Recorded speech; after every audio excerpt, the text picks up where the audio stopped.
Again, just coming down towards the end of what I want to say, and referring to Ian Barker, the veteran criminal defence lawyer who I mentioned in the beginning of my talk, he recently pointed out in the same speech that I quoted from that in his lifetime, and this to me is a very important point, in his lifetime as a barrister, he's seen in various pieces of legislation laws that might be attractive to politicians and indeed to voters, but laws that have severely eroded old principles such as the right to silence, freedom of speech, freedom of assembly, freedom from arbitrary arrest, the right of privacy, the right to see evidence against one, the right to confront one's accuser, the freedom of the judiciary, and detention without charge. In various pieces of legislation, all these laws have been eroded.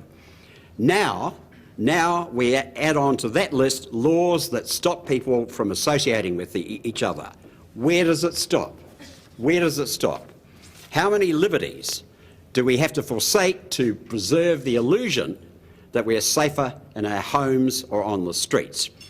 Ladies and gentlemen, it's not as though we're without alternatives. Other countries, Denmark being one, have made good progress in curbing crime among biker groups by smart, intelligence-led policing without draconian laws, as well as now a body of evidence-based research and practice that outlines the effect of law enforcement practices and crime prevention methods to deal with gang-related violence, encouraging biker group mediations and meetings of the sort that Ferret has referred to is just one. And in this whole debate, let us not forget the enormous powers that police forces and other law enforcement bodies have already.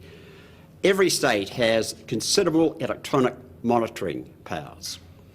Some states have crime commissions which can force people to come in and talk, and it's a criminal offence if they don't.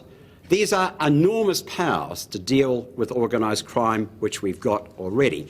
We hardly need our legal rights to be further eroded by laws that punish groups for crimes they might or might not commit in the future, in contrast to laws that target individuals for crimes they have committed in the past.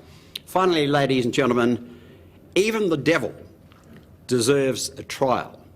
This legislation does not give the devil, let alone biker groups, a trial. This is not the way to proceed in Australia. Thank you very much.